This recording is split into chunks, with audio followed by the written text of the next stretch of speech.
Oh, yeah, live on a Tuesday, June 9th, 2020. This is the Alex Strouf Show right here on creamcitycentral.com, live on Twitter and Facebook. Give me a wave for all of you out there. Good to see you back here, week number 2 on the Alex Strouf Show. Huge show for you today, and we'll dive into what we've got planned for you, but we've got a little 1-2 punch here that's different from last week. So we might as well introduce my producer today, Josh Amacher. I got it right, I think. Yeah, you got it right. You got it right. It took a couple tries, but you got there. What's up, everybody? You've probably seen me before on the Packers live streams, but I am here today with Alex with his show. So today is actually going to be a lot of fun, and I'm super excited. We actually have a lot of sports to talk about as they slowly but surely come back. Yeah, that's what we're here to do. We talk sports. Obviously, we'll get outside the realm a little bit here and there, but we'll mainly stick to sports today. So David Bakhtiari from the Packers had a press conference just about 2 hours ago, so we'll dive into that here in a few minutes. Later in the hour, Jim Paschke, the TV voice of the Milwaukee Bucks, will join me to discuss all things Bucks, the NBA restarting, and a whole lot more. The legendary Jim Paschke, been the voice of the Bucks on Fox Sports Wisconsin for the last 34 years, which is a lot longer than I've been alive. So it'll be really fun to talk with Jim. After that, we'll get to our fight night topic for this week. If you'd like to join me on Thursday, you will have to wait around for about 3:50 as we introduce that topic. You can chime in on the live comment section or chime in later on your thoughts on that topic. And whoever has a compelling argument will join me live on Thursday to debate it for about 15 minutes. In hour number 2, 4 o'clock hour, we'll jump into, as we do each week, the headlines from the weekend, which there's a few of them that are very interesting, to say the least. I'm looking at you, Conor McGregor. And then we will jump into another phone interview with one of my great friends in this business, one of my mentors, the legendary Scott Venci of the Green Bay Press-Gazette, to talk UW Green Bay. They found their man over the weekend, Will Ryan, the son of Bo Ryan. So we will do a lot of that in the 4 o'clock hour. But Josh, you and I each unplanned went to the barber shop yesterday. Finally, we got rid of this quarantine hair. You can't even. Yes, we did. Show it off like I'm a model. So I had to wear a mask while my hair was getting cut. What about you? Yeah, no, I did. I definitely did too. It's a requirement for getting your haircut here. Yeah. And definitely it was a great experience because I haven't had a haircut in almost 3 months. Yeah, you could feel the wind again, as can I. You know, I did my own haircut, what was it, back in, I think like early April. I tried, me and my roommate, and it was just total damage to the back of my head. It looked like I had been scraped with a, I don't even know what, but it was bad. But yeah, it felt good to get back. I don't know, breathing while my hair, I don't know. It was a strange situation, but I'm happy I got it done. It just feels great to have control over my hair again. Right. And I feel like I should be in one of those Head and Shoulders commercials with Troy Polamalu back in the day, talking about my hair. But now that I got to get cut, it's great, honestly. I've never been so excited to get a haircut in my entire life. I don't look homeless anymore. And yeah, so here we are. Here we are, appreciating the little things. 2020 is a strange year in that sense, but here we are. Let's jump to our first time out on the other side. David Bakhtiari spoke with the media today. A couple takeaways from that press conference, so we will dive into that next. This is the Alex Strouf Show right here on Cream City Central. We're back here on the Alex Strouf Show, presented by Cream City Central here on a Tuesday. Thanks for kicking it with me. Live comment section is wide open, so anything you want to throw at me, go right ahead. And if I feel like it's worthy, we'll pop you up on the screen. I guess that is actually the discretion of Josh, but nonetheless. So David Bakhtiari, the all-pro left tackle for the Green Bay Packers, spoke with the media today about an entire world of things, essentially, right? Obviously, a lot of questions regarding the situation with the Black Lives Matter movement and all things of conversations had within the locker room. And we talked last week with Matt Schneidman of The Athletic about Billy Turner, who is obviously a black man, from Minneapolis and is on the Packers offensive line. So David Bakhtiari, one thing that he touched on was conversations the offensive line has had. And, from hearing from Matt LaFleur and David Bakhtiari in the last week on that situation, it's been good to see. It really seems like this team is close. It's a brotherhood. And, everybody is open ears, which is great to see in terms of that situation. But I'm here to talk sports, so that's what we're going to do. So obviously the Packers, and we talked a lot about this last Tuesday, the impending free agency situation for Green Bay here in next summer, end of this season, right? So I called this season for the Green Bay Packers last week a make or break season. This is the year you got to go to the Super Bowl because you might not have a roster that has that good of a chance for a very long time. And obviously Aaron Rodgers' window is closing. We know this. Now, David Bakhtiari is one of the 33 names that will be at least either a restricted free agent or an unrestricted free agent next year. And when asked about his contract situation, this is what David Bakhtiari had to say today.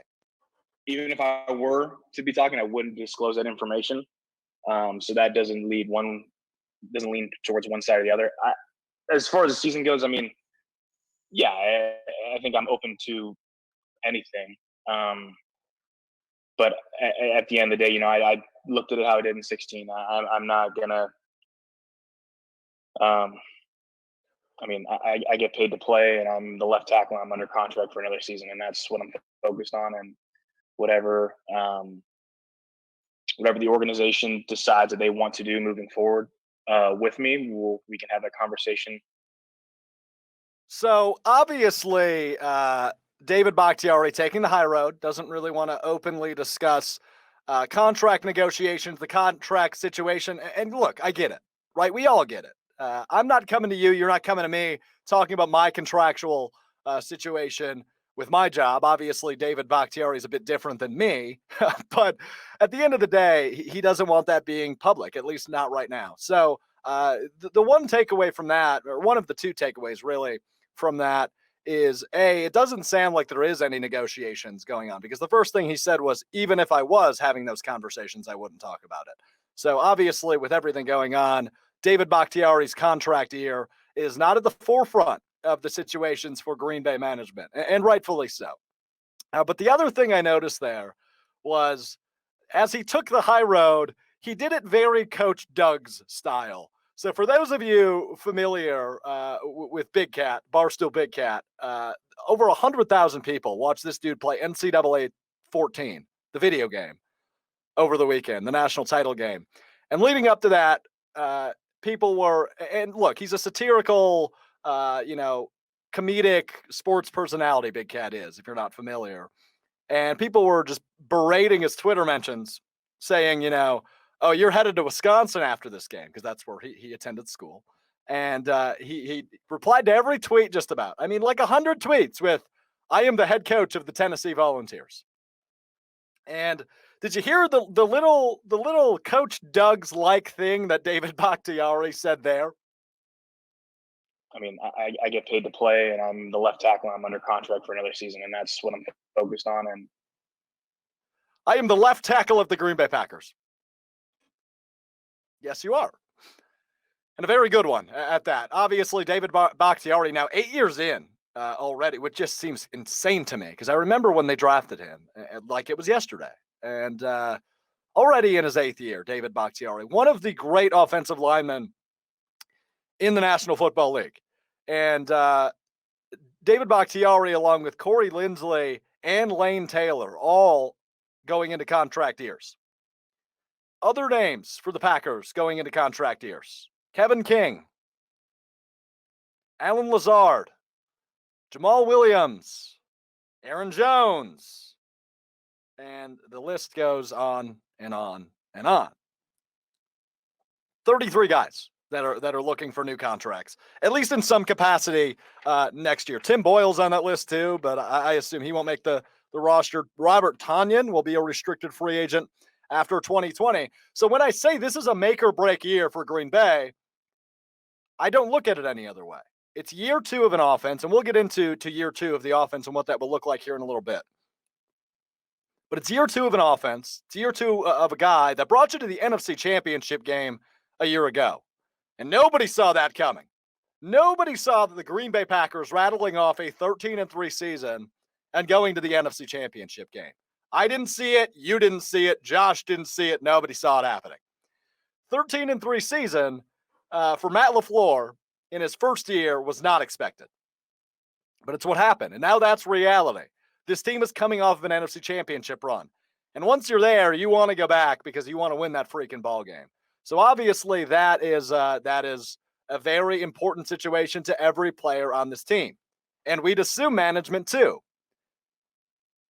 You develop these holes in your roster, in your depth chart, that you know needs to be filled. The big one we've talked about nonstop for the last 6 months now, just about, is wide receiver. And as you recall, Green Bay did not go with a wide receiver in the first round of the NFL draft. In fact, they actually went with Aaron Rodgers' replacement, Jordan Love. This was the first time David Bakhtiari had the opportunity to speak on that. Here's what he had to say on the Packers drafting Jordan Love.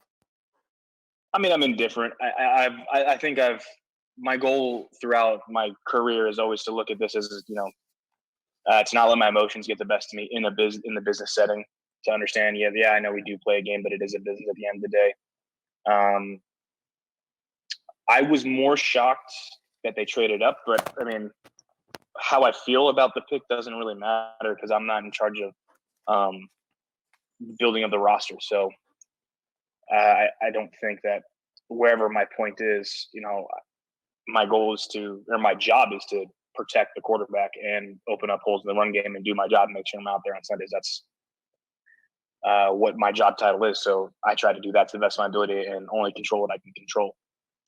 Yeah, so David Bakhtiari going, again, with the high road, right? He doesn't want his emotions to show. That question, and I think there should be context provided here, that question was asked by Jason Wilde of ESPN, Wisconsin. Jason Wilde co-hosts Wilde and Tausch with Mark Tauscher. And when he asked the question to David Bakhtiari this morning, he said, I know you weren't on the roster in 2005, but my co-host, Mark Tauscher, was. And what happened in 2005 was the Packers, with Brett Favre and a solid roster and a team that was ready to make a run, drafted Aaron Rodgers. And I know this is an entirely different situation, right? A, they didn't trade up for Aaron Rodgers. B, they probably didn't intend to draft Aaron Rodgers because Rodgers was touted to be the number one pick in the 2005 NFL draft. It was between him and Alex Smith to the last minute. And then he kept falling and falling and falling. And the Packers just scooped him up. So that was a little bit different. But Wilde mentioned when he asked David Bakhtiari that question today, there was people that were pissed off. Straight out.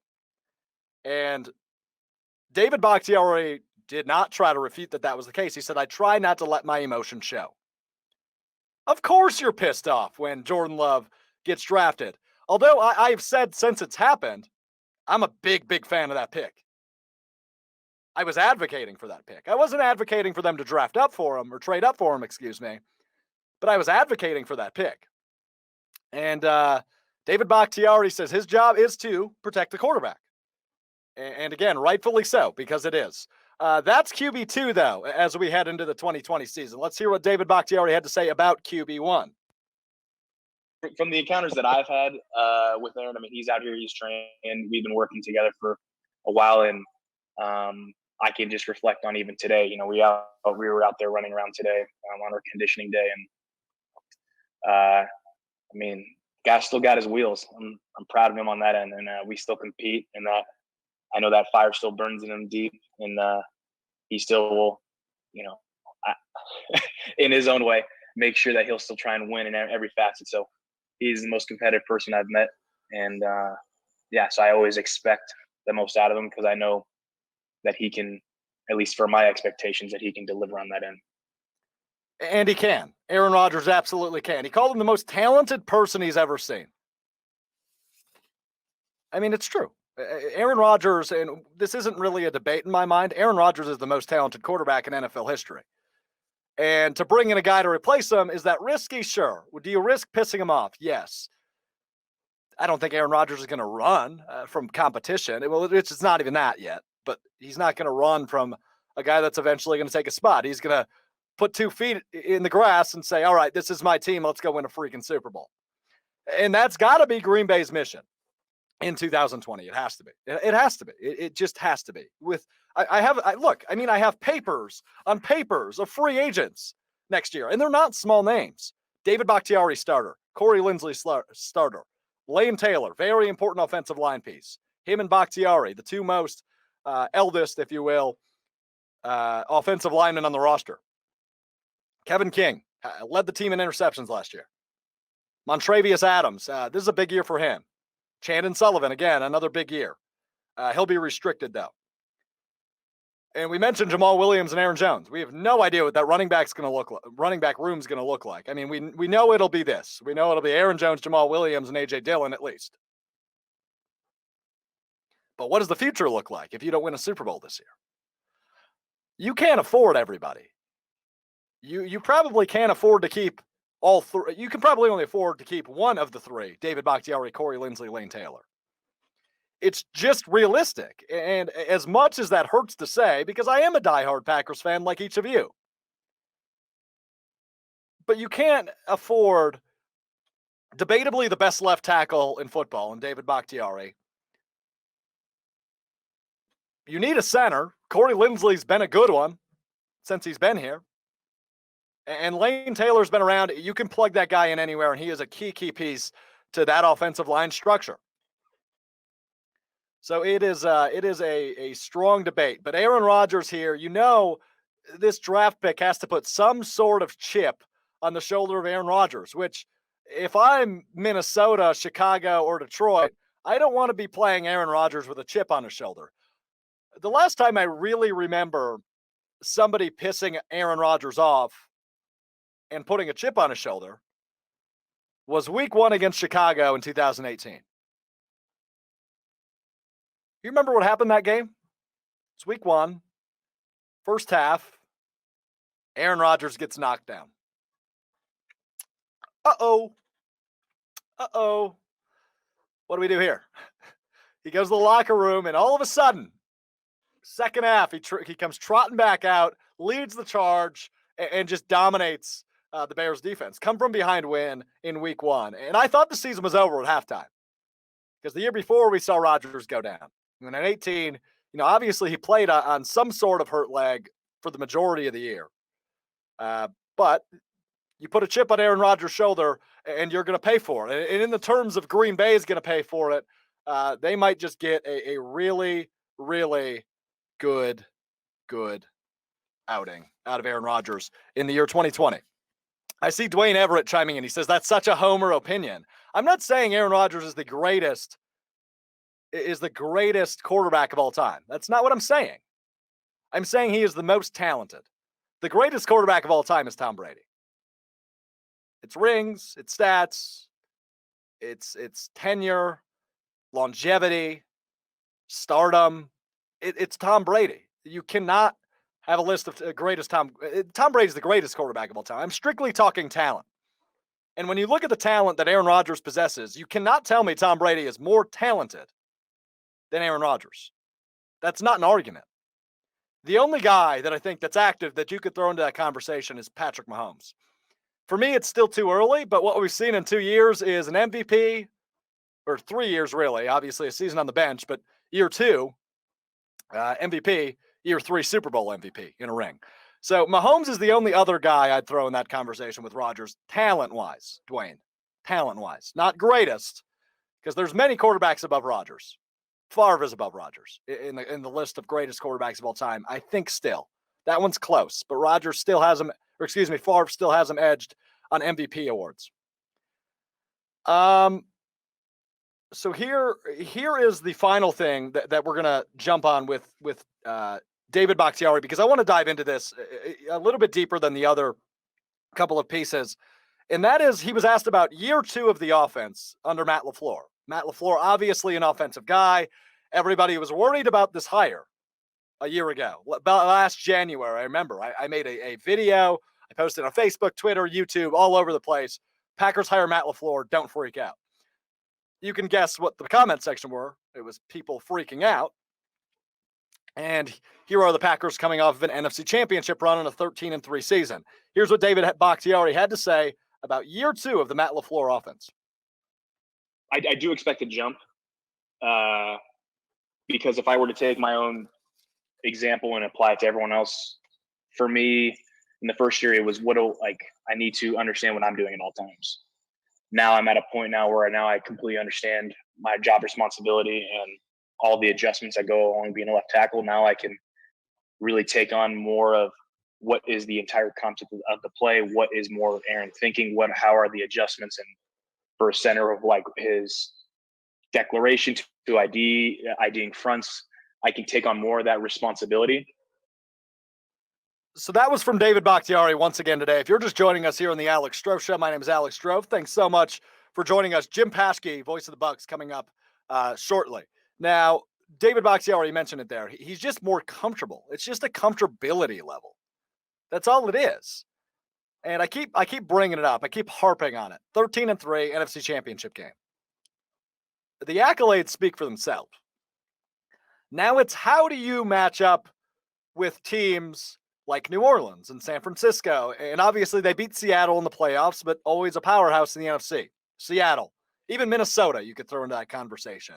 And I know I'm so high on Dallas, not a lot of other people are, but I'd throw Dallas into that, top teams in the NFC conversation right now.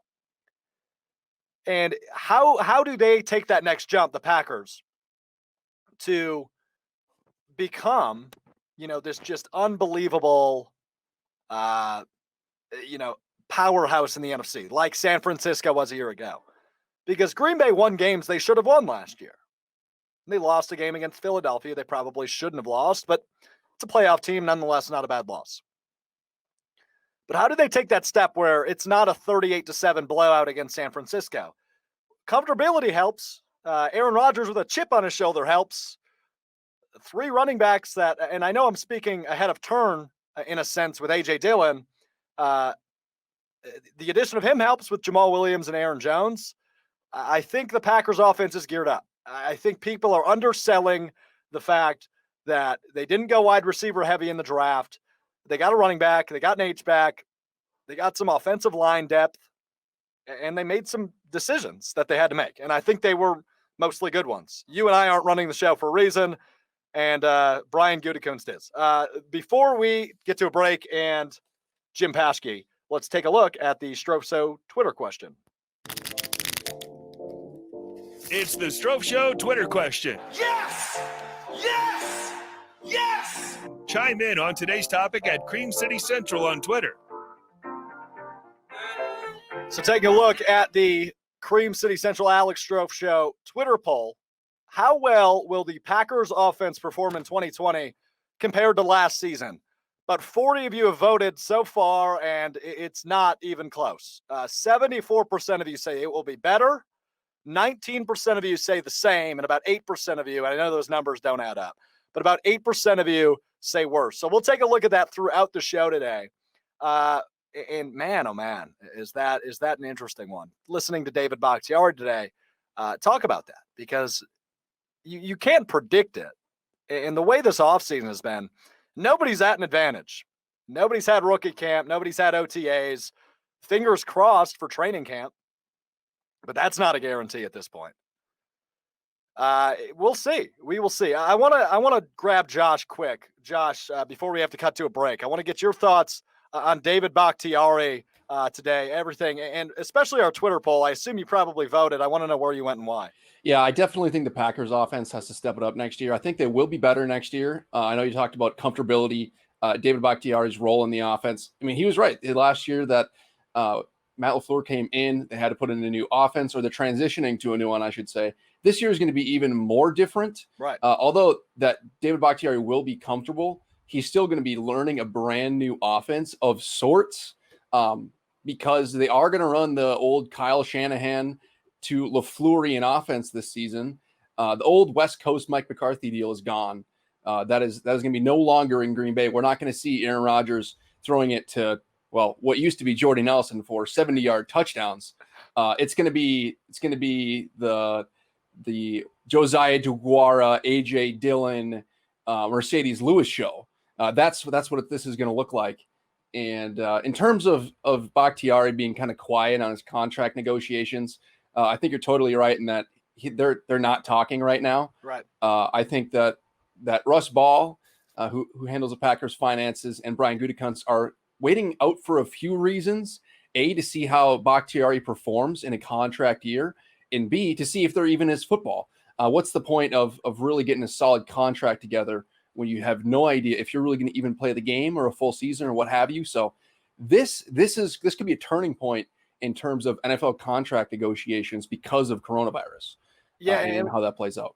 And we'll talk more about it and later in the show. Obviously, Dalvin Cook situation. We'll cover that in the 4 o'clock hour, at least a little bit, because that does relate to Green Bay.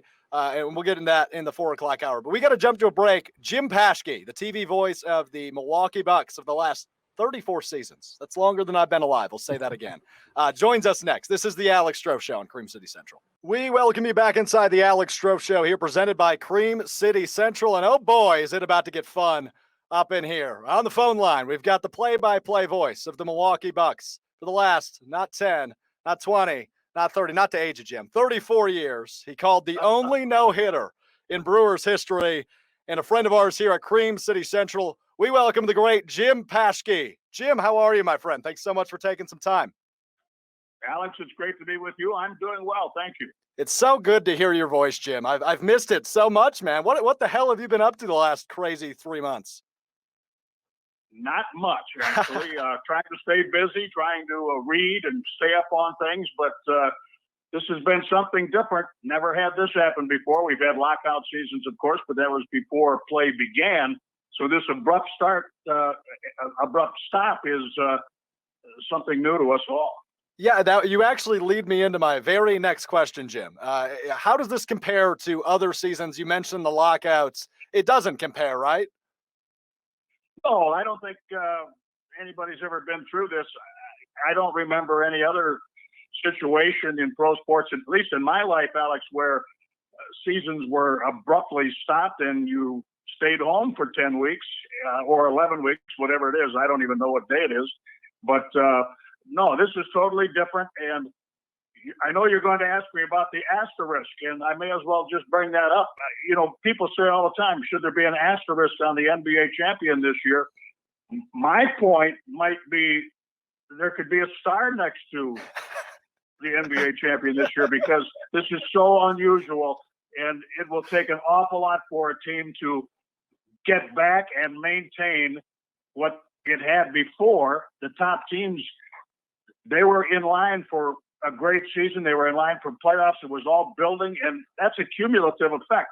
And it's been just ripped away. So I take the opposite view on the asterisk. See, I actually wasn't going to ask you about that, Jim, because I am 100% with you. That was beautifully said, because I think the asterisk comment that we keep hearing on your normal mediums, I think it's just idiotic, because exactly like you said, you've lost momentum, you've lost chemistry, and now putting the pieces back together to this very, very odd puzzle that we're in the midst of is going to be quite entertaining television once the NBA returns at the end of July. I think those will be the great stories, is how teams react, how players react, what happens to the chemistry of teams. This is just so unusual and so unknown, it's impossible to predict. So we'll be watching that. We can't make predictions about it now, but we'll be watching it when things get back and play starts again. So it'll be very interesting. And to me, those will be the most fascinating stories as the season moves forward. And you have the beauty of telling some of those stories, as do I. So it is definitely going to be a lot of fun. So obviously the NBA return plan is in place, came to fruition last Thursday. Give me your thoughts, Jim, all around. What do you think of the NBA's return plan? Well, you know, to me, it's a plan, and people seem to think that it's some new format. I don't see that yet, Alex. I think it is a pragmatic return to basketball and the playoffs in the season where you have to make adjustments. Yes, there are more teams in the 22 from the West than the East, but those teams in the West were within striking distance, and it would be unfair to leave them out. So it's just a practicality, trying to give teams a fair chance under the current circumstances. I don't see a big format change. Maybe the play-in is interesting, but again, to me, it's just getting the right 8 teams in a very difficult situation. If they had gone to a Premier League soccer situation or whatever, yeah, maybe we could talk about a different format that we could entertain and dissect. But to me, this is just pragmatic at this point. And, the league will end up with 8 teams in each conference, and they'll have playoff games. They're staying with best of 7. The only difference will be the top records in the conference and in the league won't make as much of an impact because the home court is gone. There won't be fans in the stands. You'll be playing in a neutral site. So that's a bit of a different situation. You lose that advantage, I think. And the game without fans will be fascinating to watch. I happen to believe that fans make the spectacle of sport, and if they're not there, the spectacle is reduced. So we'll see. It'll be made for television, and it'll be great. The NBA will always have a great product. It'll just be vastly different than what we're used to. Joined by the great Jim Paschke here on the Alex Strouf Show, presented by Cream City Central, the TV voice of the Milwaukee Bucks. You mentioned the 8-9 play-in type scenario that is potential. I don't see it happening in the Eastern Conference. I think it's very possible in the West with several teams with the opportunity. Your overall thoughts on the 8-9? And not a huge fan, big fan? Well, it's hard for me to predict what's going to happen. In fact, this is a plan, and it, in my mind, isn't solidified yet because there's so much that has to go into everything about getting teams to Orlando and how they're going to do that, who's going to be there. So, my mind isn't really focused on 8-9. That will resolve itself, and the 8 games leading up to it will help do that. Obviously, that's what those are for, in part getting ready for the playoff run. But we'll just have to see. I mean, it's hard to tell. And again, which teams are ready? Which teams rebound better from this abrupt stoppage of play? Which teams are mentally prepared to maybe get into the 8th seed and maybe, move through the playoffs and get a deep playoff run going? There might be some surprises. That wouldn't surprise me at all. But those are all the stories that we just have to wait and see on. That's well said, Jim. Very well said. What's this going to look like for you? Are they going to allow you to go to Florida, or are they going to allow the normal commentators be there? Or are you not sure on what that's going to look like yet? So far, Alex, we have no information on that. That's what I mean. From inside the NBA, there's a plan, but so far, at least in my world, no definite plans as to what's going to happen. You hear things.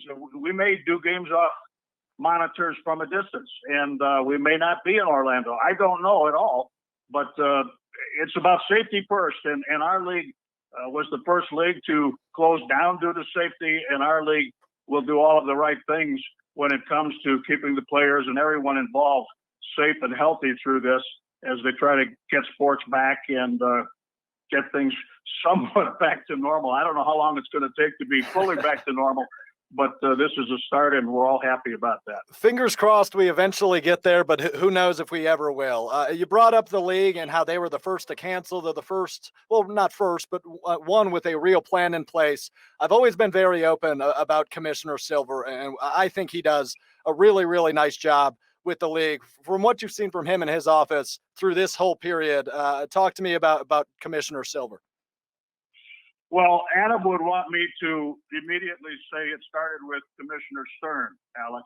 Yep. This has been in place since the early 80s, 82, 83. The league was in big trouble. David Stern came in as commissioner. Bob Lanier was the president of the Players Association at that time, and a gentleman named Larry Fleischer was heading up the Players Association. And essentially those 3 gentlemen, with a lot of help from everyone on both sides, saved the league. And that's when things started to change. The league cooperated with the union cooperated with the league. Everybody, got on board with building this league to what it is today.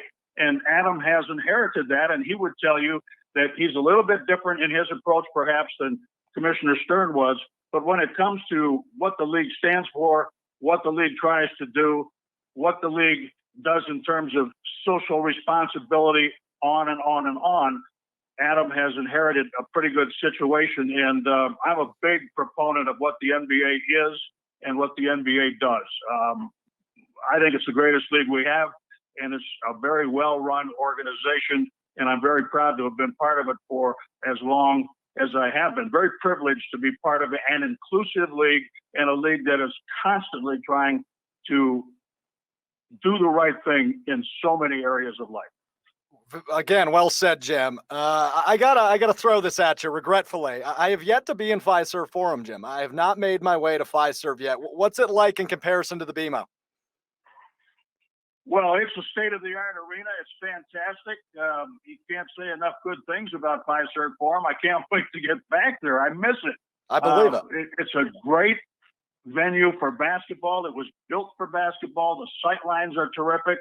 The sound is great. The noise is great. The crowds are great. So everything was done extremely well. The new ownership group hit a grand slam on that one, and they will keep hitting home runs when it comes to Fiserv Forum. They have done many things since it opened to keep it state of the art, and it will always be state of the art, in my opinion. You have to get there, and you will enjoy it. I do have to get there very soon. Once things get back to at least a little bit normal, I will be there front and center with you, Jim. A couple more for you. Jim Paschke joining us here on the Alex Strouf Show.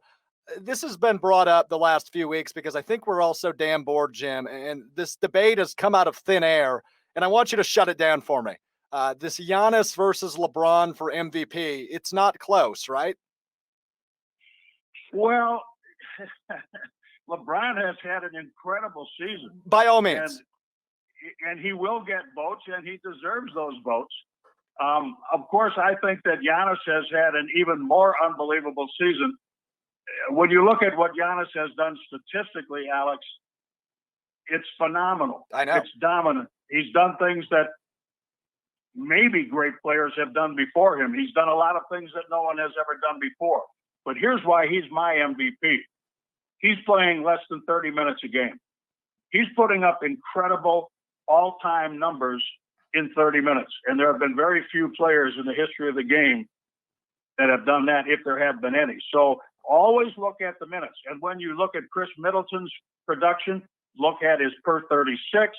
He's playing fewer minutes, and their production has been phenomenal. And that's the way San Antonio used to operate and win championships. Mike Budenholzer comes out of that system. He is a master at keeping minutes down, and production has followed and has been greater than you would expect with reduced minutes. Typically, when minutes drop, production drops. But Giannis, Chris Middleton, and most of the Bucks have prospered by the system that Coach Budenholzer uses. And in our next segment, Jim, we're going to be talking about the best 1-2 punches come NBA playoff time. Where would you rank Giannis and Chris off the top of your head? Well, they're right up there. They have to be, right? Obviously, teams are structured. You know, really, the truth is, Alex, you'd have to – there may have been a handful maybe, of NBA championship teams that didn't have two for sure. They've all had two stars predominantly. Maybe the Detroit team in 2004 would not qualify. They didn't typically get credit for having superstars, but most teams that win championships have two.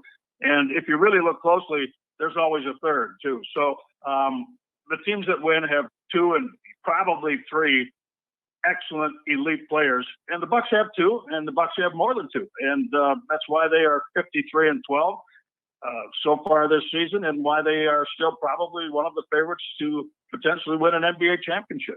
Yeah, 2's the magic number with those 8 games remaining. That's why I didn't even ask you about it, because it's almost like a downright fact that the Bucks will be the 1 seed. Who do you view in the Eastern Conference as the biggest threat to the Bucks? I say Raptors and Heat.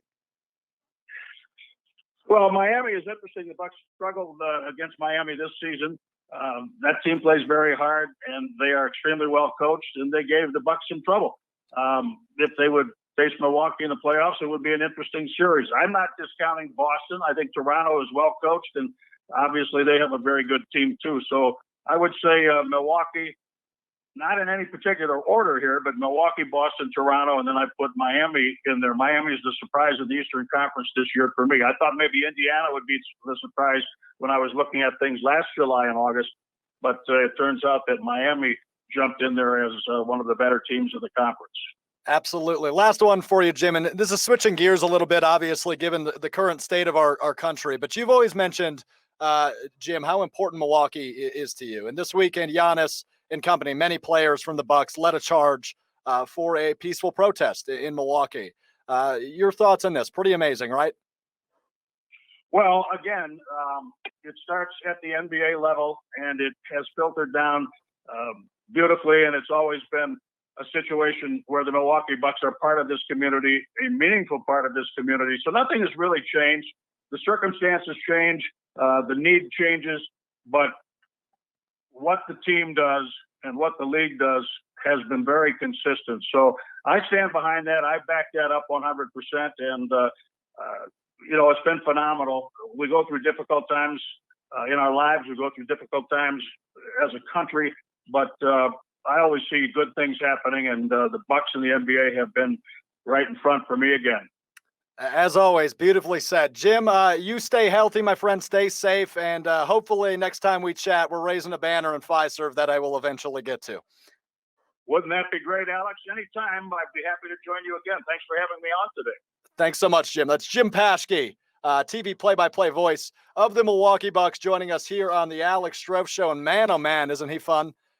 He lots of great perspective over the course of his 3.5 decades as the voice of the Milwaukee Bucks. And really, I mean, he had great perspective on just about everything I asked. I could not throw a question at him that he couldn't answer. So that was great stuff from Jim Paschke at Paschkeball on Twitter, if you are part of the cesspool that I enjoy very thoroughly. So again, we talked about the NBA return plan, and he said there's a plan in place. He doesn't know what's going to happen with him, and none of us really do, because we can't spell out what's going to happen in a month and more than a half. So Jim's been staying safe, staying busy, and it was really good to hear from him. We'll have him back for sure. We are going to take a time out here on the Alex Strouf Show, and on the other side, we will jump into the fight night topic I just teased with Jim. So we will do that on the other side. This is the Alex Strouf Show on Cream City Central.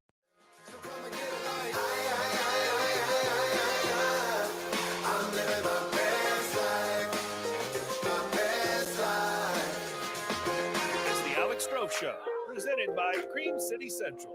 We welcome you back into the Alex Strouf Show right here on Cream City Central, at Cream City Central on Twitter, or just look him up on Facebook.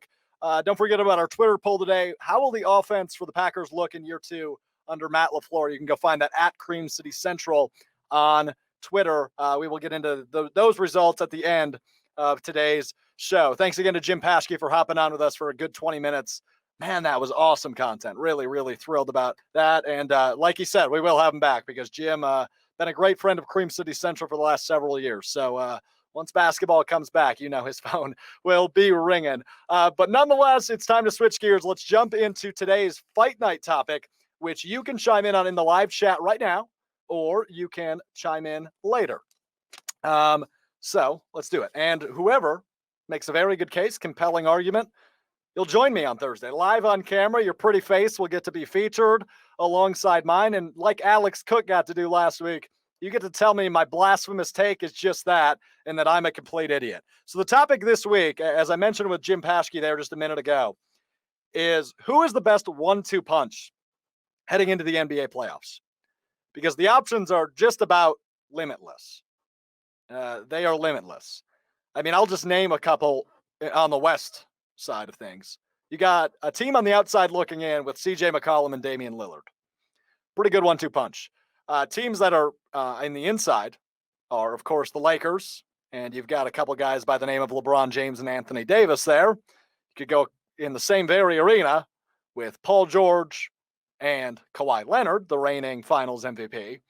You could go south to Houston and say Russell Westbrook and James Harden. You could go just about anywhere, and the answer's probably okay. There's only one answer really in the East, in my opinion. Well, no, there's two. Philadelphia, you could say Simmons and Embiid, and of course Milwaukee, you could say Middleton and Giannis. As Jim said, they have to be right up there, but they are not at the top for me. Who is at the top for me, though, is the one I mentioned, the Clippers. I got to go with the reigning Finals MVP, Kawhi Leonard, and Paul George. Although Paul George has been known to disappear in the playoffs. Trust me, I have always been a Thunder fan, and I saw Paul George in the playoffs. So I understand. As Denton Day says, he agrees with me. Kawhi and PG, they get it done on both sides of the floor. Very well said. Both defensive guys, and both can turn it on offensively. We know what Kawhi Leonard is capable of in the playoffs. Philadelphia knows what he's capable in the playoffs. Milwaukee, we know what Kawhi is capable of in the playoffs.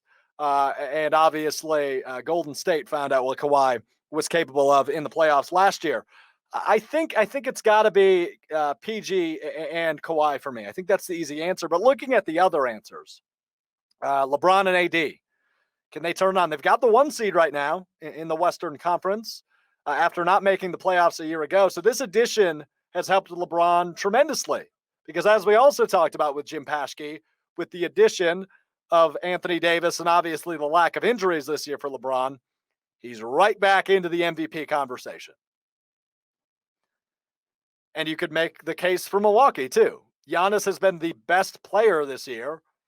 Milwaukee has the best record this year, but Giannis doesn't make up 5 guys on the floor. That second fiddle is Chris Middleton.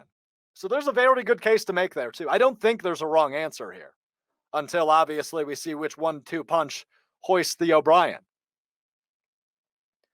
But to me right now, it's Kawhi and Paul George. I think it has to be. But again, you could go all over the place. I'm trying to think of teams I potentially missed.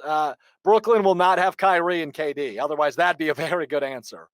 Both of them are out for the season. Kyrie had season-ending surgery back in March, and Kevin Durant, obviously, still healing from the finals last year. So we will not see him until 2020, 2021. But a lot of answers, a lot of answers. You could go with Toronto. I don't know who you'd pick. Probably, obviously, Siakam and Lowry. But I don't know if I'd put that up against Kawhi and Paul George. But you do you. Maybe my friend Luca Rosano goes that way. All right, let's take another timeout. That's your fight night topic for this week. Josh, any thoughts? I know you're not a huge basketball guy. I know you made the joke at the top about your Timberwolves, but the thing is, when it comes to the NBA, I know as much about the NBA as about Skip Bayless does, which means I know nothing. And so, from an outsider's perspective, looking in, from a fan's perspective, you have to love LeBron James and Anthony Davis. You have to love Russell Westbrook and James Harden, just because those are kind of classic players who just, when you look at them individually, you want to watch them play. But then when they match up together, obviously it's super exciting. Some low-key guys who I've really noticed throughout the years. Again, I'm not a huge NBA guy. I will watch the playoffs from time to time. Right. CJ McCollum, Damian Lillard actually do come to mind. I believe they play for the Portland Trailblazers. That's how much I know about the NBA. You got it. I do. Like I said, I do watch the playoffs, and the Bucks, for me, again, from an outsider's perspective, they're a fun team because, again, it's a small market. Giannis is so unique. Just the way the kind of person he is, the way he plays basketball is so unique. And the core that the Bucks have is really interesting to me. The way they play around Giannis. Yeah. I just scroll through my social media feed, and all I see is Giannis dunking the ball constantly. And so I couldn't sit down and explain the game of basketball to you. I can explain a few things, how the point guard position works, for example. Good. But all I know is that Giannis is a really, really fun guy for a small market like the Bucks. Yeah. And you can't go wrong with AD and LeBron over in Los Angeles. So yeah, I think there's so many correct answers because, right, I guess if they go the distance, then maybe you have the correct argument, but you could make an argument for the guys in Toronto making it to the ECF, and even though they're not stars quite like LeBron and AD, maybe they work better together. Excuse me, and Siakam and Lowry. So this could go many ways. I'm excited to see everybody's responses. You popped up Kyle's, who obviously is out today. He said Brooke and Robin Lopez. So he's still drinking that acid water that we talked about last week. The guy is just unbelievably stupid sometimes. Well, whatever. We love him.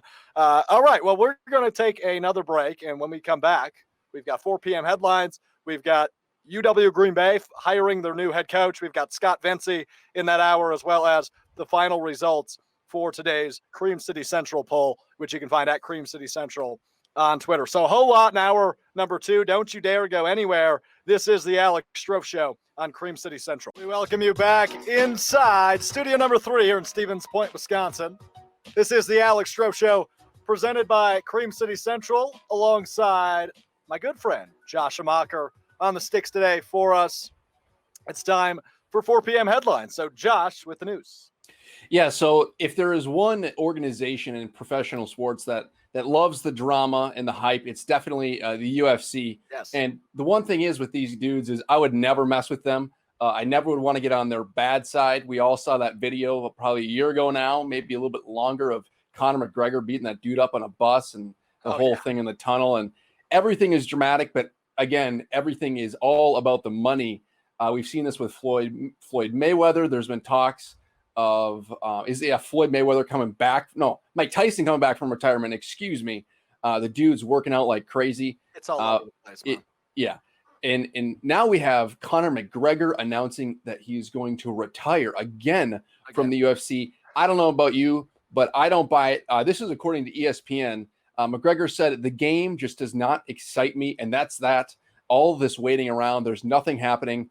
I'm going through opponent options, and there's nothing really there at the minute. There's nothing that's exciting me. They should have just kept the ball rolling. I mean, why are they pushing Khabib and Justin? Oh, gosh, I'm going to butcher this last name. I'll just say Justin back to September. You know what's going to happen in September. Something else is going to happen in September. And he goes on like this. And for those who don't know, the UFC literally just bought a private island in the United Arab Emirates, I believe. Yeah, they announced that today. Yeah, today they announced that. And so, will Conor McGregor come back from that again? Alex, what's your kind of take on the whole Conor McGregor situation? Because it's kind of weird, and we could see him come back. So yeah, I tweeted about this on Saturday night, and there was a UFC pay-per-view on Saturday night, and I think I said something along the lines of, "This is so Conor McGregor-like to steal the headlines away from guys that literally have been." Literally fought that night, right? Millions of people watch these guys put on a great show. That UFC was on Saturday night. And as soon as the pay-per-view comes to an end, Conor McGregor demands the spotlight. And it's just annoying to me, Josh. It's just, I love Conor McGregor. I've always loved, I custom made a $60 Conor McGregor hat when I was in high school. I've loved Conor McGregor for years. I think he's entertaining. I think he's polarizing. He's everything you want in a UFC star. He's a lot like Dana White. He says whatever the hell's on his mind, and he doesn't really face repercussions most of the time. Obviously, some legal stuff aside. But, I followed that tweet up. With $10, we see him in the octagon within the next 10 months. Yeah. I think before April of next year, Conor McGregor has a fight. I'm not taking this seriously, even though he posted a picture of a cake that I think it was his daughter painted for him. That's a congrats on retirement, daddy. I don't buy it. I just don't buy it. And neither do you, and you shouldn't until I'm proven wrong. And Conor McGregor never actually fights again. I will firmly stand here and tell you that Conor McGregor will fight again. I think he will. I think he'll fight again, especially after seeing what UFC is doing with that private island. Right. You're going to see all the spotlight, all the media, all the hype on that island. I think McGregor is going to want to get in that octagon and fight a solid matchup. Do I really know who he would fight at this point? I really don't, because he did say he retires. The one thing that does set him back in terms of pure retirement is that the UFC is obviously not planning on scheduling him an opponent in this private island. So if McGregor does want to come back, either he's playing games with the UFC or he's doing something kind of under the table or on the back door, and he really is setting something up with the UFC, and nobody knows about it. But we'll see what happens. He could be screwing himself over in the short run if he does want to fight in that octagon on that island. Yeah, in the short run, that's actually a very good point because the dude's in terrific shape. I mean, he put out a picture, what was it, last week? Mm-hmm. He knew this. He was going to do this. He's just trying to make Dana pay him more money and drum up the headlines. I get it. It's what he does, but it's an old shtick at this point to me. Yep. Right. I mean, he's just pulling the Brett Favre. I'm done. I'm retiring. Right. But then he'll come back again. Just to me, from a fan's perspective, there's no way he sees that octagon on that private island and doesn't want to fight in that with the whole world watching. Right. No, I'm with you. I'm with you 100%. Yeah, he wants the stage. Yep. What's next? All right. So next we got Vikings running back Dalvin Cook to hold out until long-term extension is reached. So according to ESPN, a source told them that he's out, referring to Dalvin Cook. Without a reasonable extension, he will not be showing up for camp or beyond. To date, the Vikings' contract proposals to Cook demonstrate that they are a quarterback-first team, per the source, This offseason, the Vikings gave quarterback Kirk Cousins, who had 1 year left on his deal, a contract extension paying him $30 million per season. Cousins will make $150 million over 5 seasons. Cook, on the other hand, has 1 year at $1.3 million left. So, yeah, that's underpaid, obviously, but that's still a rookie deal. So, yeah, I get it. It's similar to the Zeke situation where he said, "Look, I'm better than 1.3 million or whatever Zeke's contract was at the time." He held out. He went to an island, and we talked about this last week a little bit. Jerry Jones waited, said Zeke who, and then it worked. Obviously, no Jerry Jones in Minnesota, but Dalvin Cook is going to follow Marshawn Lynch's advice. He's going to go get his chicken, and rightfully so. However, it is of note that the Packers play Minnesota week 1. If the schedule goes on as scheduled right now, it could be a Dalvin Cookless Minnesota Vikings team that the Packers play week 1. So it is of note to me. The other thing that's really intriguing to me about this, Josh, and I know you'll agree with me, is whatever happens here is strongly going to not dictate necessarily, but really play a role in what Aaron Jones' future looks like, whether that be with or without the Green Bay Packers. Aaron Jones also on the final year of his deal. He's going to play it out, it sounds, but then he's unrestricted after this next season, and he's going to be highly bidded for after the last 2 years. What we saw to him, obviously the last year of McCarthy, averaging 5.5 yards a carry, and then the first year in LaFleur becoming, I think, an All-Pro, if not a Pro Bowler. Just a great season. So this is going to definitely play a role in the future of Aaron Jones. So it's going to be interesting for us, not only as being in the same division as Minnesota, but also a similar running back situation. Yeah, if the Vikings pay Dalvin Cook max money or the money he's really looking for, this can not only hurt the Vikings cap space, but also the Packers cap space. They're going to want to keep Aaron Jones around. And if Dalvin Cook's price goes up, Aaron Jones' price will also go up. Yep. In terms of the argument for paying Aaron Jones a great deal of money, we're talking $10 to $13 to $15 million a year. As a Packers fan and somebody who's literally watched the Packers closely for 10 years now, I don't think they should. I don't think they should pay Aaron Jones max money. It's not a popular opinion. But in terms of running back shelf life in the NFL, it's about 3 to 3.5 years on average. Of course, you have your outliers in Frank Gore and Adrian Peterson, but in Sean McCoy, right. But in terms of gambling your cap space with a running back, I'd say no. Yeah, I'm with you. It scares me, and I think that's likely the underlying pick of A.J. Dillon, right? Yep. You assume he'll come in and eventually replace Aaron Jones, and maybe you sign Jamal Williams to a smaller contract because he is debatably the best number 2 back in the NFL, and if not, he's right up there. So it's going to be really, really interesting to see how this plays out. And obviously we don't have the answers now, and we won't have the answers for another several months. But we'll see. I guess Aaron Jones has to be 26, 27 years old. Yep. And playing past 30, as you mentioned, Josh, is an anomaly in the NFL for running backs. Yep. You mentioned we mentioned the 3 names, Adrian Peterson, LaShawn McCoy, and Frank Gore, that have done that recently. It's just it doesn't happen very often. Yep. 2 years ago, Todd Gurley was the best running back in the NFL. Last year, he wasn't even close, and now he's on a brand new team. It's just, you said the shelf life is short, and you're absolutely spot on with that. Yeah, and this is the last thing I'll say about Aaron Jones too, is I, like any other fan of the Green Bay Packers, would love to see Aaron Jones on this football team for another 10 years. Don't get me wrong. But for what price? For what price will it pay? Exactly. All righty. Up next, we have the NHL players form the Hockey Diversity Alliance. So according to Sports Illustrated, several current and former NHL players of color have formed the Hockey Diversity Alliance, aiming to eradicate racism and intolerance in the sport. Former NHL player Akeem Alio and Sharks forward Evander Kane serve as co-heads of the new group, and its executive committee includes Wild defender Matt Dumba, Sabres forward Wayne Simmons, Red Wings defender Trevor Daley. It goes on, and they just said, we will promote diversity at all levels of the game through community outreach and engagement with youth, and will endeavor to make the game more affordable and accessible, the Alliance said in a statement. So the NFL is really, NHL is really coming together with a sport that's really, really expensive to even start playing. The barriers to entry are great, especially for ice hockey. I'm from Minnesota, so especially in the Midwest, hockey is everywhere. You have a frozen lake, you can play hockey, but places in the South where hockey is more expensive, rinks are more expensive, ice time is more minimal. It's tough to get hockey affordable. So what are your thoughts on this? Yeah, that's really well said, Josh. This is obviously the good move, the right move, especially the times we're living in. And hockey is a sport that is predominantly white. It's not a secret. It's a statistical fact. Mm-hmm. And obviously, so being diverse and trying to, make the league more diverse, essentially, is what they're trying to do here. And creating the alliance is the best move for that. I only read into this briefly because it got thrown at me about 5 minutes before we were on the air. But from what I just heard from you, this sounds really good. I'm not a huge hockey guy personally. Obviously, the lack of Wisconsin team probably helps that. But overall, this sounds good to me. This is awesome stuff. Yeah, and the last thing I'll say about this is just giving people more opportunity to play hockey or even see what hockey is a really, really good thing.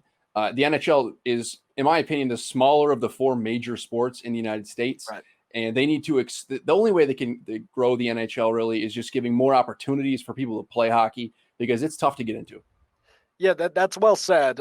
Looking at, Max Kellerman from ESPN made a comment, what was that, earlier this week or last week, saying the NHL isn't the big four. It's the NFL, the NBA, the NCAA, and the MLB. And as right as that probably is, Barry Melrose, who was on my friend Jake Asman's show this morning, said that was just, maybe it's not as high viewership, but those arenas are always full. And especially when you look at Canada and even Minnesota, I'd argue, people get down for their hockey team. Yes. So there's definitely a place for the National Hockey League. And I'd still consider it a part of the Big Four until athletes are paid or can use their likeness to get paid. The NCAA is not part of the Big Four in my mind. Yep. But that's just that on me.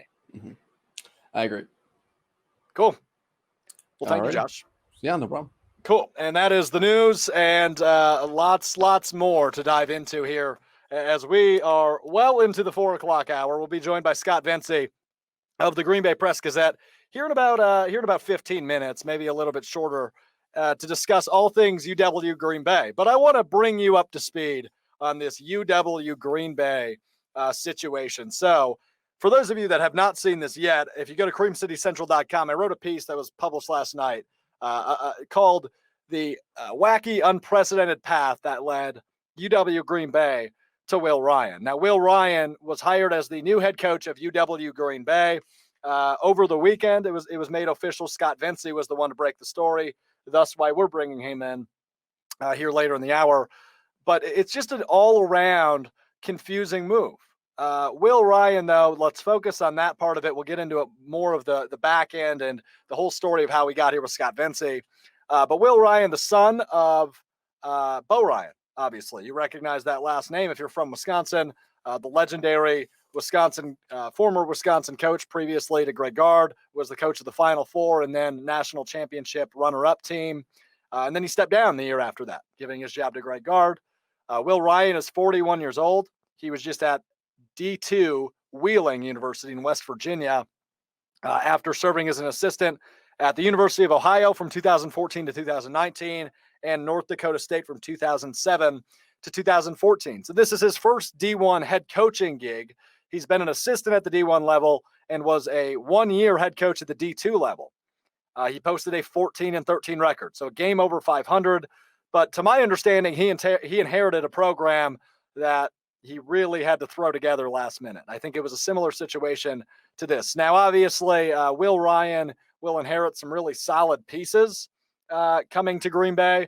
PJ Pipes returns. Amari Davis, who won Freshman of the Year in the Horizon League, returns. And it brings notoriety. The Green Bay men's basketball team's attendance has been steadily declining since Brian Wardle left. And that was when Kiefer Sykes and Alec Brown and Alfonso McKinney were on the team. So it's been declining. And they play in an arena that fits about 10,000 people. And they can barely fit 20%. So how do you put butts in seats?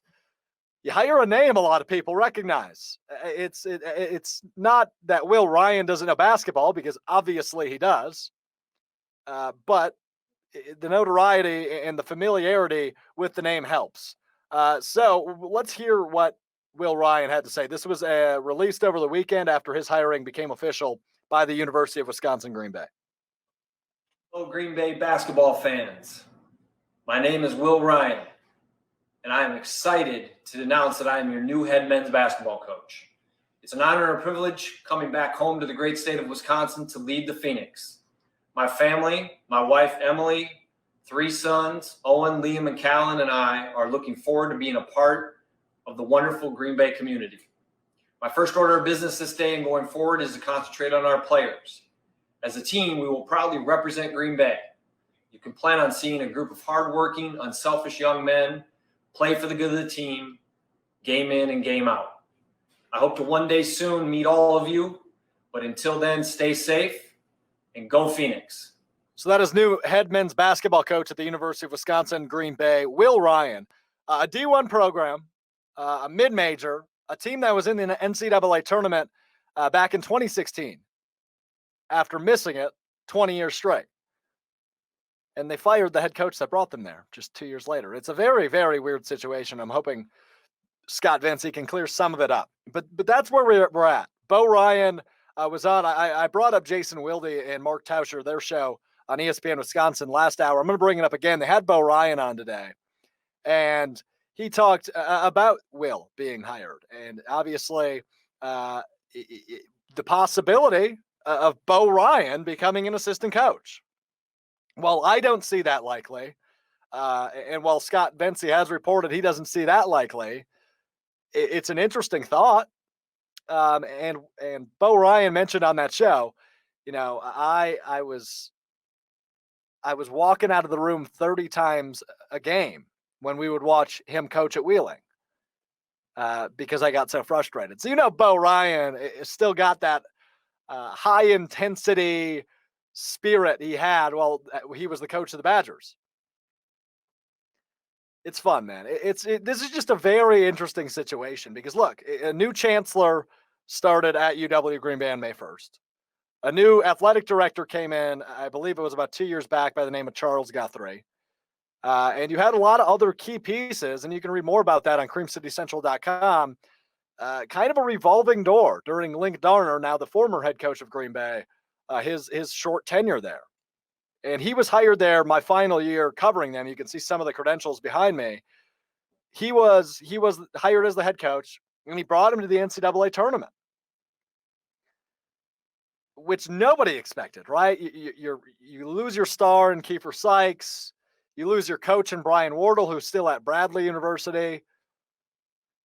And now you bring in a D2, unproven D2 guy. Well, no, he was a proven D2 guy, was Link Darner. He won the national championship at the D2 level the year prior. And then they bring him to Green Bay. A lot of people are excited. And, we have trouble in paradise. All of a sudden, no details have emerged from this situation of the firing of Link Darner. All we know is that he is going to make a lot of money in the next couple of years. Link Darner is going to make a lot of money. But we don't know what the difference was. There was no situation as of, a misconduct or anything. It was strictly they parted ways. And now they bring in Will Ryan. And could the declining attendance be a part of that? Maybe. Because at the end of the day, a college athletics department is still a business, a functioning business that needs to make money. And I guess if Link Darner isn't bringing him in, you pay him a couple mil to walk out, and you got to hope Will Ryan can bring that couple mil back in. It is a weird situation. All right, before we jump to a break in Scott Venci, let's hop over to the Cream City Central Twitter one more time before it goes final. And we will look at that again at the end of the hour. But right now, with 37 minutes remaining, the Strouf Show Twitter poll of the day today is: how well will the Packers offense perform in 2020 compared to last season? And rightfully so, 75% of you thus far have said better. 18.8% of you had said the same. And 6.3% of you, which is probably like 1, 2, or 3 votes, have said it'll be worse. And I'm assuming those are probably non-Packer fans. So that is what you get out of that. Look, man, I think exactly how we looked at it in hour one. You have to assume, even with quarantining and not being around your team for 3 months, and even not having OTAs and rookie camp and mini camp, I still think you have to assume this offense is going to take a big leap. Not only a small step, I think a big leap in year 2. in its entirety. It might not be visible week 1 against Minnesota, but it will be visible throughout the season. And it will really make sense come week 17 and week 1 of the playoffs, which if the Packers are the 2 seed again, they've got a game in the wild card weekend because of the playoff change that many of us forget about. 7 teams now in the playoffs in each conference, which I'm still a big fan of that switch. But nonetheless, I think the Packers, they have to take a big step in 2020. It just, there's no mathematical way that it doesn't happen. Unless there's no training camp or preseason games, then maybe we can talk about maybe they don't make a big step. But as of now, David Bakhtiari talked about it again. We talked about it in hour 1 that, Bakhtiari thinks they will take a big step. And here's exactly what David Bakhtiari had to say about the Packers offense going into 2020. I do expect a jump because if I were to take my own example and apply it to everyone else, for me in the first year, it was I need to understand what I'm doing at all times. Now I'm at a point now where I completely understand my job responsibility and all the adjustments that go along being a left tackle. Now I can really take on more of what is the entire concept of the play, what is more Aaron thinking, how are the adjustments, and for a center of his declaration to IDing fronts, I can take on more of that responsibility. Now, fans like you and I don't generally think as the mind of a left tackle like David Bakhtiari, but he provides very good context there to what he's looking at going into year 2 of the Matt LaFleur offense. David Bakhtiari views an opportunity. Aaron Rodgers has a chip on his shoulder with the Packers drafting a quarterback in the first round. Got the running game. They've got some receiver pieces, good enough. Bakhtiari's confident this is a big jump, speaking from his experience at least. And I would have to go ahead and assume, and not to make an ass out of you or me, but I'm going to assume Aaron Rodgers will also take a big step in year 2 of the Matt LaFleur offense. You have to assume. Let's get to break. On the other side, Scott Venci. Oh boy, this is going to be a fun conversation. One of my best friends in the business joins us next. This is the Alex Strouf Show on Cream City Central. And we welcome you back into the Alex Strouf Show here, presented by Cream City Central. We go to the phone lines now. Oh my God, Scott, I know you can't see the video feed, but this is just a great picture of you. We welcome in the sports reporter at the Green Bay Press-Gazette, one of my great friends in the business for many years, Scott Venci. Scott, how are you, my friend? I mean, it's just, this may sound sarcastic, it may sound over the top, but anytime you invite me to do anything is a huge honor. And so thank you very much. I'm very excited about this today. I'm happy to hear that, man. And I appreciate that. I appreciate your mentorship and guidance throughout my life. But the last time I asked you to do something together was back in February at the WIA State Wrestling Tournament. Would you like to explain what we did? Yeah, because, well, first of all, I took you out to eat and paid, as I always do, because you're broke, apparently. But you and I took about 5 laps around a very, very packed Kohl Center. Yeah. Because, I think we were just trying to kind of, burn some time. And we didn't know, just a couple weeks later, everything was going to shut down. It probably wasn't wise of us to purposely engage in the thousands of people who were in that bowl area. See, it wasn't a concern yet. Like, it wasn't even it wasn't a blip on our radar yet. So I don't think it was stupid by any means, but maybe not our brightest moment. Yeah. No, and I remember in the media room, though, there was this guy who had this cough, and I remember, at least jokingly at the time, going, "Oh man, this guy's got coronavirus." But you're right; we weren't actually thinking yet, hey, this is actually going to be a situation of what it actually turned out to be. But it was crazy how, a week later, whatnot, basketball, sectional semifinals and all that, and boom, everything just shut down. So it's been crazy, as you know. Yeah, so that's usually what I lead off with anytime I have a guest on the show, but you're special, so I didn't. So what have the last 3 months been like for you? Obviously, you had a firing and a hiring at your main gig covering UW Green Bay, but besides that, what's up with you, Scotty?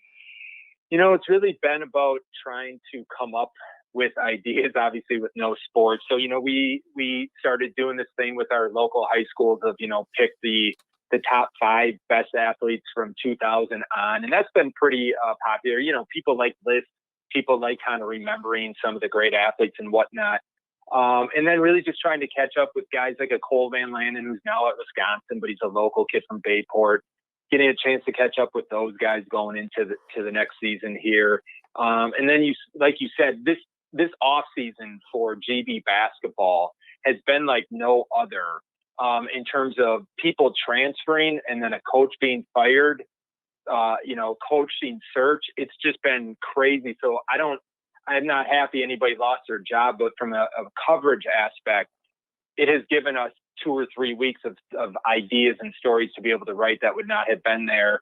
And, if there's no high school stuff or college stuff come fall, that might be where I start getting into trouble with story ideas. At that point, I might really be scraping the bottom of the barrel there. Yeah, we were chatting about that last week a bit. And so for your sake, I hope there is high school football, because who doesn't love some high school football? But let's dive into this, Scott, because there's so much things. Like I wrote a 2,000 word piece on this yesterday, and I still have so many question marks that maybe you will be able to answer, maybe you won't. Let's start with, I think I can call it a firing, right? It's both parted ways and a firing. Correct. There's so many. I think you wrote a title a couple of weeks ago. There's more question marks than there is answers. What do you know now? So they're doing a very good job of not actually saying, I think they, within their agreement of the buyout, they did agree, hey, we're not going to say anything disparaging about him. So I don't think we're ever going to have Charles Guthrie, the AD, or Michael Alexander, the chancellor, come on and say, this is why we fired him. But I think the general feeling has become a couple things. One, attendance has gotten down to the 1,800 mark. And that's really, in terms of who actually showed up, the body count was about 1,200 last year. And you're starting to slip into, hey, St. Norbert is starting to almost compete with that. And I think it's such a cliche thing, but I think they felt like, hey, we need to somehow energize this community and hope that we can get people coming back to these games, because finishing 3rd or 4th place, well, that's fine in terms of wins, losses, and relative success. It's just not doing anything. And Link was good about being a basketball coach, but I'm not so sure he was that interested in that community connection and going out there and, meeting with people and being the face in terms of that. And I think that was definitely a concern of theirs. And then on a little bit of a smaller scale, but as you look long term, sure, they could have maybe waited out Lincoln a really good year. Maybe he'd have gotten a job and left and they wouldn't have had to even buy him out. But I've written about this a couple times, and we talked about this with him. Link, you have the greatest mid-major contract in college basketball, with the fact that every time they finished in the top 4 of conference, he got another year tacked onto his contract. Oh, really? And because they were going to be, so they were going to be relatively competitive.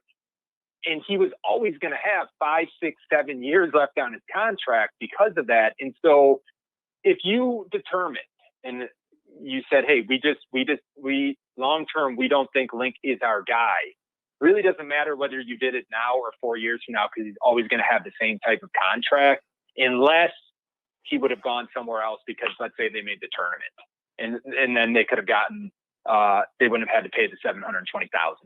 Right. But other than that, so there were reasons that make sense. Now, what I can't tell you to this day is why they waited until the middle of May to do this, right, and not sometime in March. That's the thing that still befuddles me. See, the only logical explanation for me, and tell me if I'm wrong, because I probably am, Michael Alexander, the new chancellor at UW Green Bay, started on May 1st. So I assume he probably had some say in this, right?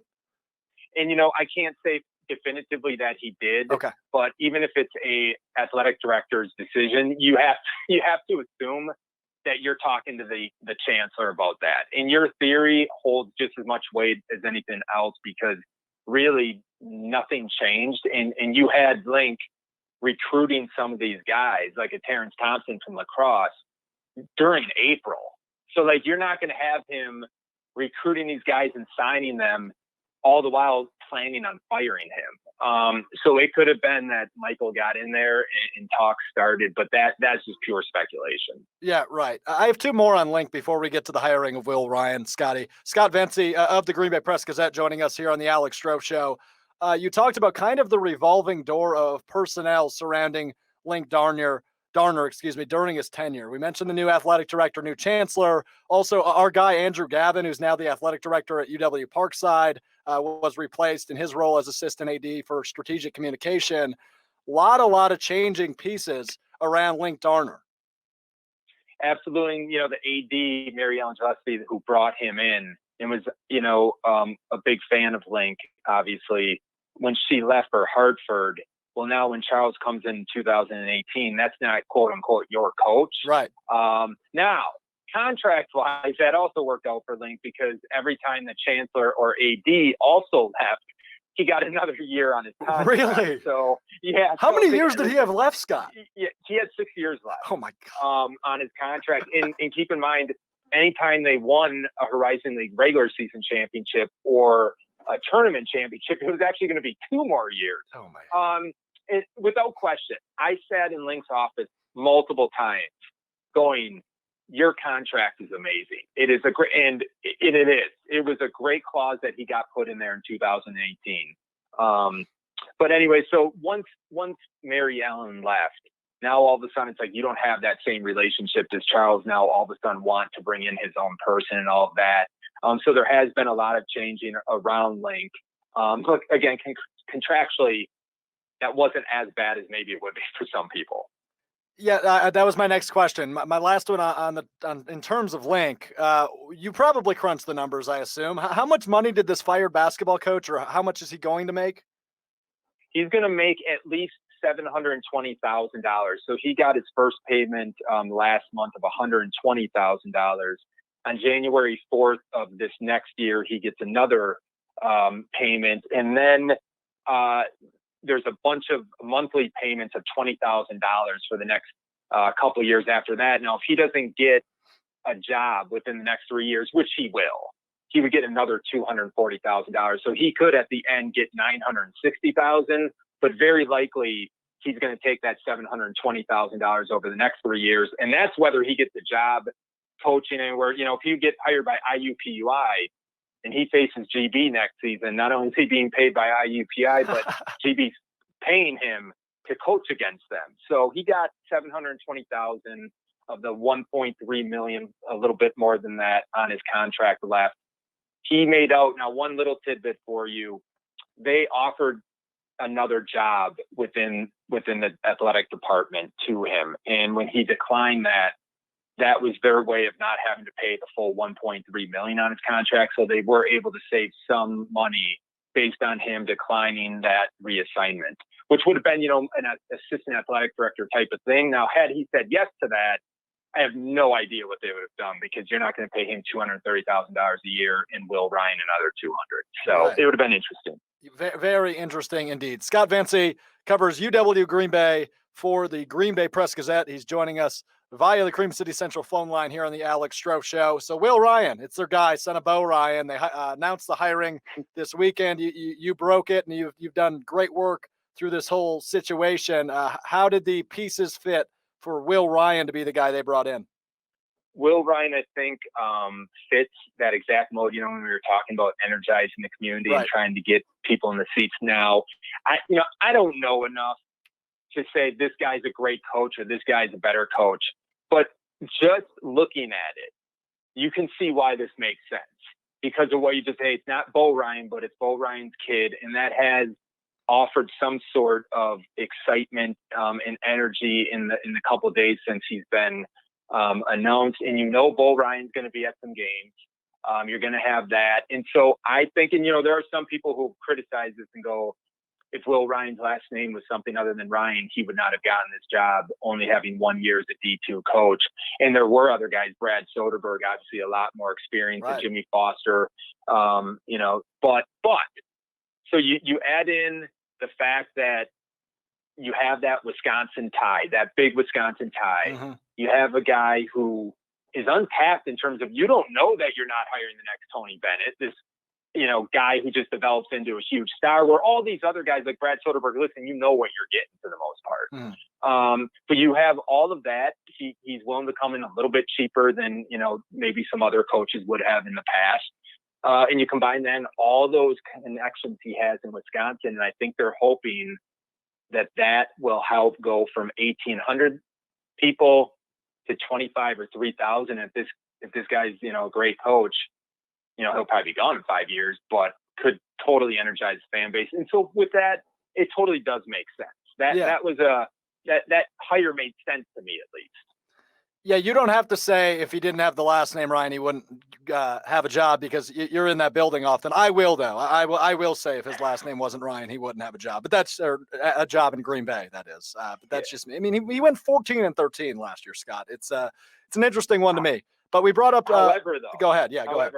To be fair to him, he took over that job on July 1st, much like this. Right. Yeah. Only had 5 guys on his roster. It was only 5.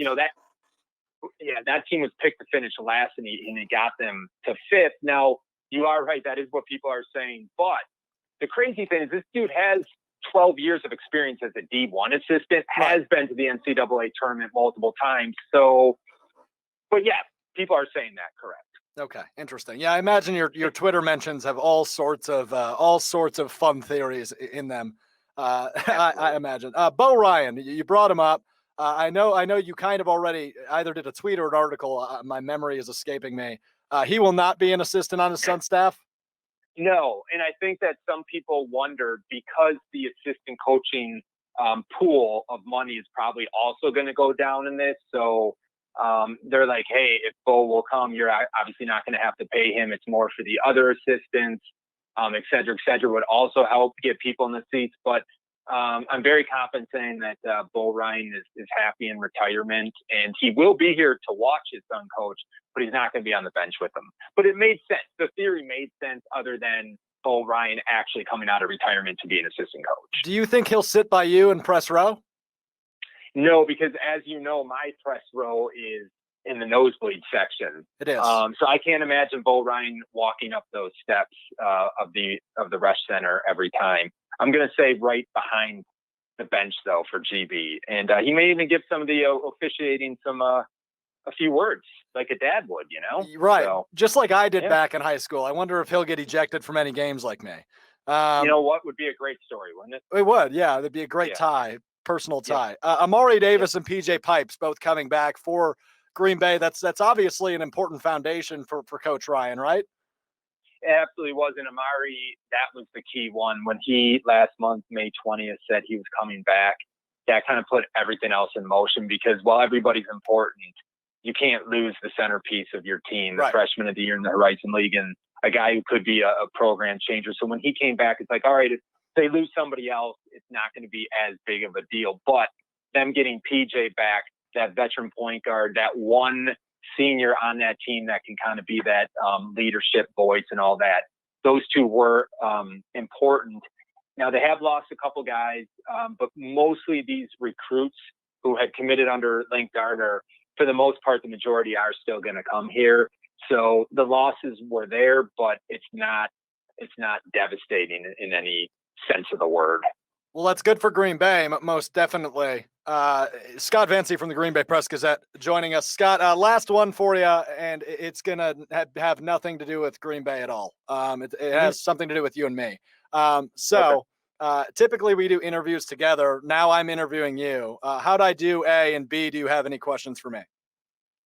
First of all, you always do well. Thank you. Anytime that we're in the same interview thing, I think I always tell you, man, you're really good. And again, as a radio guy, you sound like a radio guy. The voice is there. Obviously, I always tell you how proud I am of you. I first met you when you were 14 at GB games, covering the games, maybe a little bit older, but I mean, you were already really good then. I can't believe that you're still only how old you are. I feel like you've been in the business for 40 years or whatnot. So yeah, great job. Really proud of you. Appreciate it. I guess my question just off the top of my head is, you continue to kind of rise up the ranks of this profession, much like a Will Ryan. Oh, wow. Yeah. Just kind of like you see the ladder and you see that you're climbing up it. I don't know if you'd want to say this like as you're with somebody right now, but what do you think the next step is for you in this profession? I need to graduate. That's what's Yeah, that's next. big. Yeah, That's a big yeah. I've got that coming up in what, 11 months, and then we'll see. I think if Gannett wants to hire me as maybe just like your assistant, I'm good with that. And then I'll just I'll live in the basement of your apartment or whatever, and yeah, I think that's the next step. I mean, hey, if I've not been laid off in the next 11 months, we'll talk. Okay. But I'm thinking, I was thinking, big time, like your own national radio show or something. That's what I'm thinking for you. If you co-host it with me, we'll get it in the works. I'd be willing to. I don't know, but as we were talking today, I realized you've done million radio interviews. Was I talking a little bit too long on some of those answers? No, I thought those were good. We had Jim Paschke on earlier, and he gave me long answers. But if they're informative and entertaining, you're doing your job, and that's exactly what you've done. And okay, I'll have to review it later. I don't know if it was entertaining at all, but there might have been some information. So yeah, maybe. You're terrific, man. Always so good to catch up with you, my friend. Buddy, anytime, okay? I will definitely take you up on that. That's Scott Venci of the Green Bay Press-Gazette joining us here on the Alex Strouf Show. That guy is just freaking awesome. Like I said, one of my best friends in the business, and he said it in that interview. He kind of took me under his wing when I was a 14-year-old wannabe covering, Green Bay basketball because I lived over there, and that's kind of how my path in media began, and I owe a lot of that to Scott. So always so good to speak with him, and he didn't mention that he ordered a grilled cheese when we went out to lunch together back in February. He a 40-year-old man, ordered a grilled cheese. Okay, I had to throw that out there. Had to throw him under the bus there. Let's take our final break. On the other side, we recap what we went through today, and we preview Thursday's show. This is the Alex Strouf Show here on Cream City Central. We welcome you back inside the Alex Strouf Show here, presented by Cream City Central. And boy, was today a big show. Big show today, man. We had David Bakhtiari talking to the press. We did quite a bit of that. The offense in year two, a lot of talk about the Packers, and we will take a final look at the Strouf Show Twitter poll here in a minute. But Jim Paschke in the first hour, I know it was a really creepy thing to say to somebody, but I meant it sincerely. I really did miss his voice because I'm used to watching it, 90, 95 times a year. And we haven't heard him since, early March. So it was actually really, really good to hear his voice. And again, as creepy as that is, Jim, it was good to hear your voice. So big thanks to Jim Paschke, the voice of Milwaukee Bucks basketball. And we just hopped off the phone with Scott Venci, who, I could probably do 2 hours with that guy because he is just hilarious and gave unbelievable insight into this UW Green Bay situation, which I hadn't even realized some of. So always good to chat with Scott. But Josh Amacher was our producer today, so we'll have him hop on with me here as we wrap up. Josh, it's been a fun one today, man. Yeah, no, today's been a super cool show, bringing on Jim and Scott. Definitely an interesting situation with the NBA and the way they're trying to bring back NBA basketball, and the fact that Jim didn't have the full picture as to what's going on just kind of shows the complexity of bringing back a professional sport and trying to keep everybody safe at the same time. In terms of the interview with Scott, I don't know a ton, obviously, about the Green Bay area basketball, but I'm a Badger basketball fan myself. Yeah. I've been a fan since Bo Ryan has been around. Yeah. And so now his kid takes the wheel. Right. And putting somebody in as a head coach with the last name Ryan, who obviously has affiliations with the great Bo Ryan, that will sell tickets. That will sell tickets for sure. So, we've had a great show today. There's been lots to cover. Everything from David Bakhtiari talking about his contract, who's one of the best left tackles in the league, to Conor McGregor is going to get full of himself again and want to come back and fight on a private island. Like, it's going to happen. It's gotta happen. It's got to happen. And everything from professional to local basketball is just itching to come back. And I think it's only a matter of time, I think, before fans just kind of say, you know what, I'm just going to go to the game. I want to see the game live. And these leagues are going to have to make money one way or another. They can't just sit out for year or two at a time. So it's going to be a struggle to come back on every level, not just pros. Yeah, no, you're absolutely correct. And I look at like a league like the Northwoods League, which obviously is in both Minnesota and Wisconsin, as they're trying to gear up. What is this going to look like? And that's where I was supposed to be this summer, is at the Northwoods League league office in Rochester. And obviously that got axed because of COVID, but they're still trying to have some sort of a season. So it's really interesting to see how these pieces are starting to come together, Josh. But let's look ahead to Thursday before we take one last look at our Strouf Show Twitter poll. Thursday, we've got Asher Lowe, Locked On Badgers host, dropping by to talk all things recruitment for the University of Wisconsin, both football and basketball. Asher's back out in California, but we will have him on the show on Thursday. Now let's take a final look at this Twitter poll. How well will the Packers offense perform in 2020? Compared to last season, we've had a little bit more of a shift as Better has dropped a little bit, but still leading the clubhouse by quite a bit. 72.7% of you say Better, 21.8% of you say the same, and 5.5% say worse, with 5 minutes remaining on that poll. So that will do it, man. That will do it. Josh, thanks so much, man. We appreciate you filling in for Kyle on the day where he decided to run off and do whatever Kyle does. But he will be back Thursday with me, and Thursday we'll have some fun. So that will do it for today's edition of the Alex Strouf Show, presented by Cream City Central. One more time, a thank you to Jim Paschke, Scott Venci, and Josh Amacher for all that they did. I'm Alex Strouf. We'll see you on Thursday, same time, same place.